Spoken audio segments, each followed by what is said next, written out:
All right. What is going on, Haunt Nation? I'm Ant, and it's reshoot time because I've already shot this, and I was pretty unhappy with myself for the last shoot. Why? Because I was rambling like a fucking idiot, and also because I actually forgot some stuff. So not only was I rambling on and on and on, but I forgot to talk about a couple key points that I wanted to talk about. So I'm doing this again. As you can see, I am tea-free.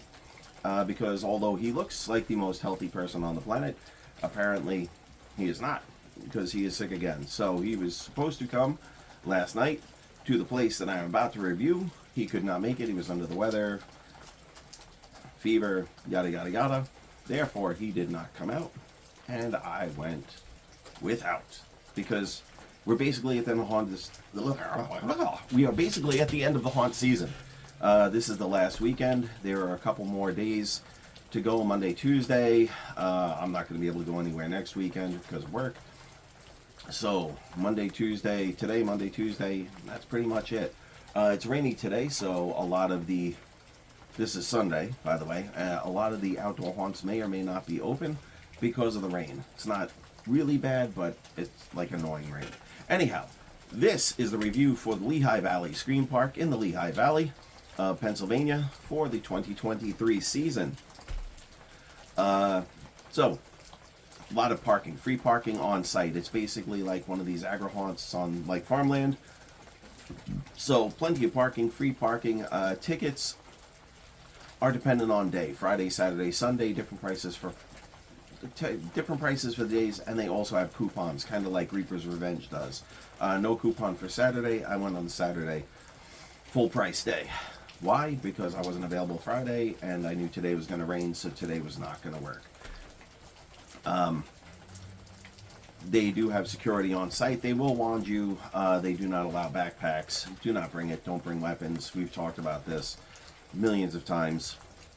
They actually had a physical ticket, which was really cool. So went to the ticket booth, showed my code that I bought my ticket online. They handed me physical tickets, which they punch as you go through the attractions. There are 4 attractions. They have their hayride. They have their psychopath, which is after the hayride. They have their next recommended is their bio purge, I believe it's called. And then their last recommended is their condemned house. Really love the vibe of this place. You walk in, there's a t-shirt concession booth, t-shirts. They had like beer glasses and shot glasses, t-shirts and sweatshirts. Not a ton of stuff. They only had one place for a photo op, bunch of different illuminated pumpkins and a pumpkin dude. You can see the pictures. All pictures are up on the Instagram page. No real actors creeping around the grounds of the haunt itself. So, you know, no scare actors wandering around. I think that would have been a plus. I think that would have been a cool thing to just have wandering monsters, so to speak, if we want to use the old Dungeons and Dragons kind of term, yeah? Aging myself, even though Dungeons and Dragons has had a resurgence, the wandering monsters thing, you know. Anyway, this is a Scream Park, so it's set up where you walk in and the attractions are around you. Now, downside to the Scream Park is I was told by the woman at the ticket booth that even though it was a Scream Park, they want you to go in order. So linear, in a linear fashion. I think that's a mistake personally, but that's what they want you to do. I was also told that if you don't, they might not let you in the other attractions if they see that you aren't punched already for the hayride, which is their first recommended attraction. I'm sure they want it done that way because the hayride plot probably closes first. Once that's closed, it's closed, and then they probably start shutting down the other attractions in that linear fashion afterwards, right? It's a big open park. They have concessions where they have food like sliders and french fries. They have donuts, coffee, tea, hot chocolate. I think they have coffee and tea. They definitely had hot chocolate. Soda and water. They had a guy making pizzas, about like the 14-inch kind of Domino's pizza. Pizza was like $18, a little pricey. It might have been bigger, a little bigger than 14-inch, but it wasn't your typical New York 18-inch New York pie, you know. that I would consider an $18 pizza. But again, you're in a theme park, right? So you're going to pay a little bit more for things. I had sliders and fries. The sliders, the pork one was a little dry. The beef one was nice and moist. The French fries definitely needed fucking salt. I mean, honestly, salt the shit out of those French fries. But anyway, I digress. They also had a bar area separate that you had to go to. Yes, they do ID at the bar, and yes, I did get ID'd, so you will get ID'd. They have beer on one area, like 5 different kinds of beer in can, and on the other area, I think they're all local too. They seemed local. And in the other area, they had like the drink area. They had blood bags. They had 5 different types of blood bags, which are, flavored stuff with vodka in it. And then they had other drinks that I guess they made there in a cup. They also had Jello shots in a very big syringe. So if you want, get your drink on. I got my drink on. Because, basically, you're going to wait. When we went in, we were handed a number for the hayride. My number happened to be 140. They were in the 70s when I walked in. I knew we had a while to go, right? Similar to Fright Farm out in PA, that's how they do it as well. They have a big open area, and they give you a number, and when it's time for your number, you go. I don't know if Fright Farm had fire pits. This place does. So they had a couple big fire pits. They had tables. They had tables like bench type tables like that you would eat at. They had other tables that were just kind of stand up and have drinks at near the area with drinks. They had the big fire pits with big boulders around them so you could sit and chill out and get warm. So it's got a very nice chill vibe. Like you're not in there penned up waiting for your, you're not in a queue waiting for your hayride, or like Headless Horseman does it. You're not put into an animal pen waiting for your hayride, right? Here's some dead air for you, which I think is a really cool idea. I think that's a really cool progressive idea. I really think that that's kind of the way parks should be heading in the future. I think having an open area with food and drinks and concessions, maybe a band. Over there they have a DJ, live DJ. My man Troy was a DJ over there, who's also in costume, by the way, putting out a mix of stuff appropriate for everybody, from what most people would consider heavy metal like Metallica to more club friendly music, to just more everybody friendly, like stuff you'd hear at a wedding kind of music. So throwing out a good mix of stuff, couple screens with animations going on, by the booth. Stop by and say hi if you happen to go this season, next season. I'm sure he'll be there next season. So it's not an automated system. They didn't have a stage for a band, but do you really need it when you have a DJ, right? And you never know what you're going to get with a band anyway. Although I like bands, so neither here nor there with that. Anyhow, it's a cool vibe, cool place. The place was packed, but it didn't feel packed.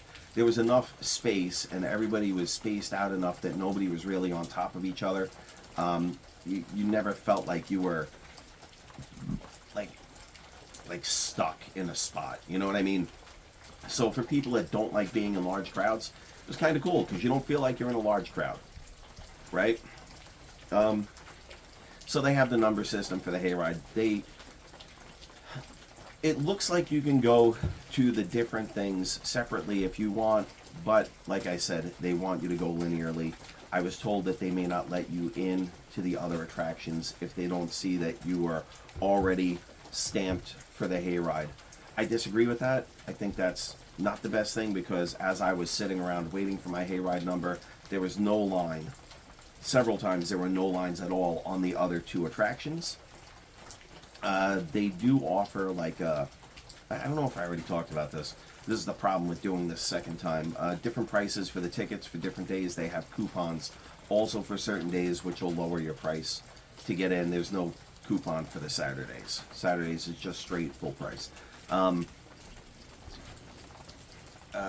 potties, as far as the accommodations for bathrooms. I did talk about all the food and stuff and the vibe. The vibe is great. I think, you know, would probably be better spent if you could go to some of the attractions. Like, I'm number 140, the numbers were in the 70s. I know I'm sitting there for at least a half hour to an hour. More than enough time to go to one of the houses, probably more than enough time to go to both, seeing that they had no line at certain points while I was there. So I think that's a missed opportunity for them. But let's get to it. So the hayride, finally my time to go to the hayride. Hand my ticket, they punch my ticket. Very nice to have a physical ticket. I don't know about you, but it's kind of cool. You know, maybe you're on a first date, maybe you want a keepsake, maybe it's your kid's first haunted house, and you want something to, you know, something to commemorate the occasion. A physical ticket is always a nice thing to have, right? Concerts, everything. Seems like everybody's moving away from that to digital, is what it is. Modern society. But I do like having a physical ticket. It's kind of cool. You know, kind of sucks if you lose it, but it's kind of cool. And by if you lose it, I mean if you lose it there, and that's your admission to each different thing. Anyhow, walked through, they had some nice, like, you know, carved pumpkins, which I'm sure weren't actually carved. I'm sure they were, you know, carved plastic pumpkins with all sorts of different stuff. Picture is on the Instagram page. I'm not really worried about going over again because I'm really getting sick of Facebook's bullshit with their time limits. To go back, the Headless Horseman review that I did, I tried to keep it under 20 minutes. I managed to get it under 20 minutes. Wouldn't let me post it to Facebook. I cut it down as much as I possibly could without cutting out anything, and still wouldn't let me post it, so fuck that. I just posted a link to the YouTube page, and that's what I'll do if I go over again. So, again, mentioning Headless Horseman, that was the only hayride that I'd ever been on that you sat on and your legs hung off the sides. I had my gripes about it. Go look at the review for this season. But this place also, Lehigh Valley Scream Park, also has a hayride where you are sitting and your legs are hanging off. Very cool. Has a chance to be much more immersive with actors outside. If there are things outside, you know, people can come out of areas and scare you, and you're more exposed. So I think that lends more to the potential fear factor. Like, you're more exposed as opposed to, like, when you're sitting in an enclosed hayride, you're not really exposed, right?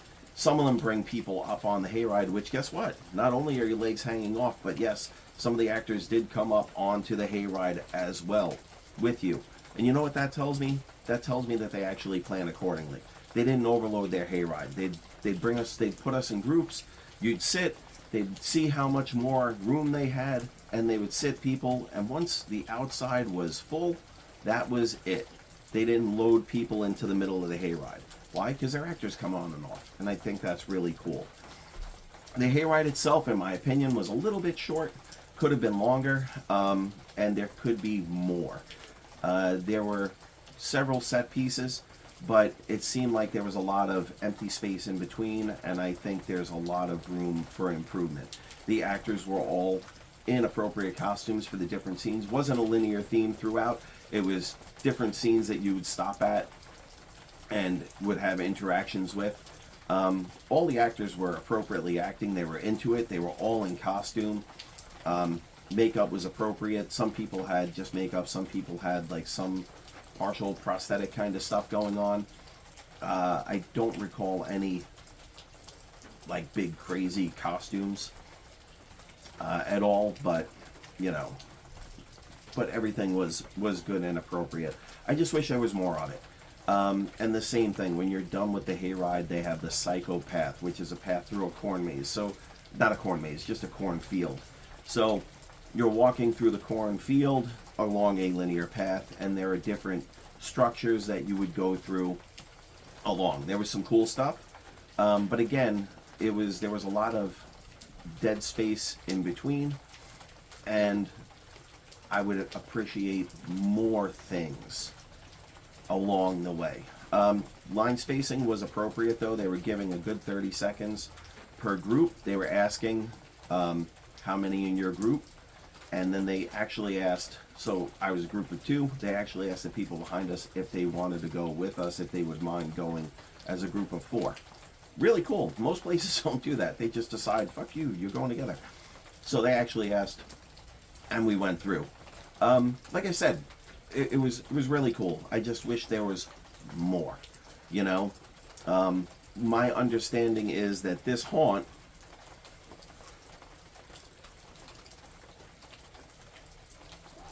oh yeah, although Bahia, Brazil, by the way, I really enjoy this smoke, and it's not a fucking bank breaker. My understanding is that although the haunt itself has been around for over 10 years, there used to be a house and a zombie paintball. There was a fire, and then everything got reconfigured. So my understanding is that the way it is now is only a few years old with the current attractions. So I do see room for improvement. It looked like during the hayride that they were doing work to improve, to maybe expand on the scenes and the things going on in the hayride. And if that's the case, fantastic. And hopefully, again, for the psychopath as well, because it wasn't bad. It wasn't super short. It wasn't long though. So yeah, I definitely see where the psychopath could be longer, more intricate, more windy, with more things along the path. I definitely see how the hayride could be longer, more intricate, with more scenes, maybe different pathway through the hayride. But that said, it was absolutely enjoyable for what was there. After that, their recommendation is that you go to their Bio Purge. I think it's Bio Purge. Whatever. Which initially, when you go in as a group experience, right? So you're brought in as a group, maybe a large group, depending. We didn't have a large group. There weren't that many people waiting when we went. You're brought into a group. You experience the first room, which you may or may not have seen in other haunts. I have actually seen something similar at another haunt at Brighton Asylum many, many years ago. From there, you are brought into another room, which is another group experience. So you're brought in with the whole group. That one, you've guaranteed, if you've been to a haunt before, you've definitely seen this kind of thing before. And then from there, they break you up into your particular group. How many? Again, with about a 30-second lead time. The sets are appropriate for what it is. The actors are there. They're hidden in good spaces for good jump scares. There are animatronics littered throughout that are queuing appropriately when you walk by, and they all seem to be working. Again, I just wish there was more. I wish there were more animatronics, and I wish there were more actors. I think it would have made the experience that much better. People behind us, even though we were given a good amount of lead time, apparently we had Usain Bolt behind us because they were right on top of us, you know, within like 30 seconds of us being in the, like, as soon as they were let in, they just fucking running through. I don't understand that personally. You know, I don't like the Scooby-Doo walkers, but I understand that a little more than the people that are running through. Enjoy it. Enjoy your time. Look around. Enjoy the scenery. Look at the props. You know, the actors are there. And that's the other thing. The actors were interactive. They were actually interacting on the hayride, interacting with us through the psychopath, interacting with us in the houses. So not to the 13th hour indie level where it's like you go in and you're kind of in like a Tony and Tina's wedding, you know, where it's like a play kind of scene and you're kind of involved and you stand there and watch, you know, but appropriate interaction as you were going through the haunt, which I do appreciate. I think it was really cool. It seems like they're taking pieces from other haunts that other haunts do well, and they are incorporating it into their stuff. Look, the legs hanging off, Headless Horseman, hayride. You know, the psychopath, I guess you could say, would kind of be like the corn maze walkthrough in Headless Horseman. Headless Horseman does it bigger. Obviously, they've been around forever. They do it bigger. They definitely have, it's longer, you know, but they are going along that path, it seems like, to take the best things that they can from different places. Bio Purge had a kind of Sector 13 vibe. That would be Reaper's Revenge kind of deal. but not the same. Nowhere near the same. Completely, it's their own thing. So don't think that I'm saying that they're ripping off people. I'm saying that they're taking good ideas, like the 13th hour indie idea, where you have that level of interaction, but it's not. You don't feel like you're watching a play or being part of a play, right? After that is their Condemned, which is their haunted house. And I gotta say, my favorite of the night, honestly. I saw things in there that I have not seen in other haunted houses. Again, the interactivity between the actors and us was really cool. Made you feel more a part of it. Lots of actors popping out with jump scares at appropriate places. But, and again, like Waldorf's State of Fear has that level of interaction. I'd say it was probably more like that than 13th Hour Indie, because there's a level of interaction between you, but they kept you moving as you were interacting, which is cool. Unfortunately for me, we caught up to some Scooby-Doo workers in that one. I mean, people that were literally like hiding, creeping, looking behind the fucking doorway before they went through. So, the spacing was definitely appropriate. People are there. People will ruin your experience. It just happens. So you have to take that human X factor in. And that is not going to take away from my rating, obviously. There's only so much you can control people. You can control them with choke points and push points, where if you see people moving slow, you get behind them and you scare the shit out of them and drive them into the next area. Or if you see people that are running, you get in front of them and slow them down. But that's really something that's very difficult to continually do in a haunt. That's so dynamic. I really don't expect it. When I see it and it happens in a haunt, I appreciate the fuck out of it.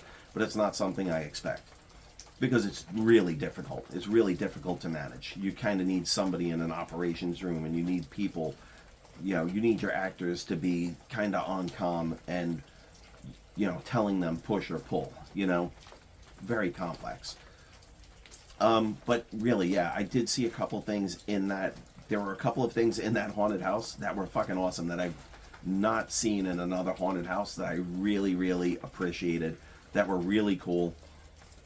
Again, I just wish it was longer. I wish all of their attractions were longer, had more animatronics and or more actors.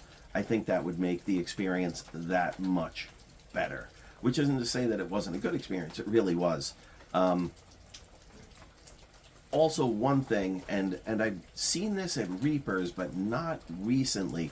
Reapers used to have, at the end, they used to ask you if you had a favorite, if there was like an actor or an actress that stood out, or if you had what was your favorite part of their park? What was your favorite attraction?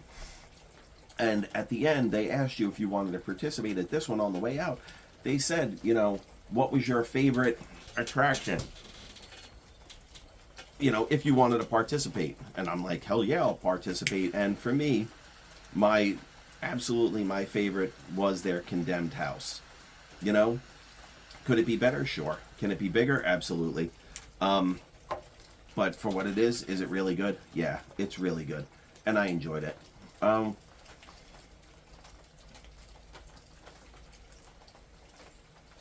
Yeah.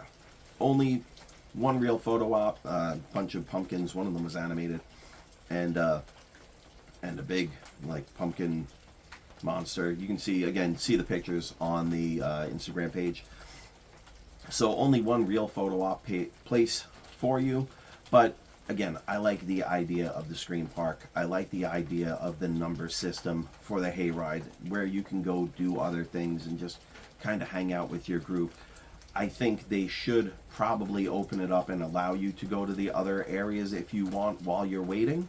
I think that would be probably a little better.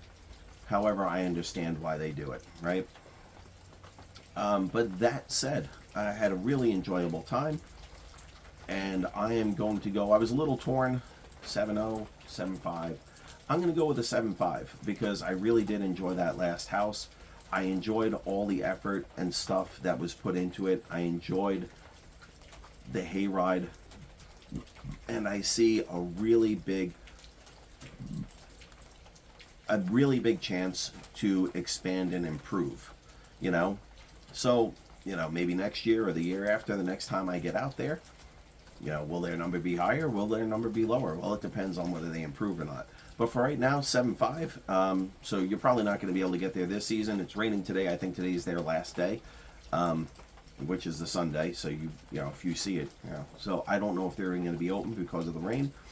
But next season, I would definitely say check out Lehigh Valley Scream Park, because there is the chance that they will have expanded on what they already do, or what they already have for next season. And if they do that, it's going to be great. And the place just has a really cool, really chill vibe. I don't know if I mentioned it in this review. Again, this is the problem with reshoots, but they were free parking. They were really busy, but it didn't feel busy. Like there was enough room in their Scream Park area where people were spread out. They weren't all on top of each other. I never felt crowded, which is cool. I never felt like I was stuck in a crowd, or I was stuck in a small area waiting. Big area waiting.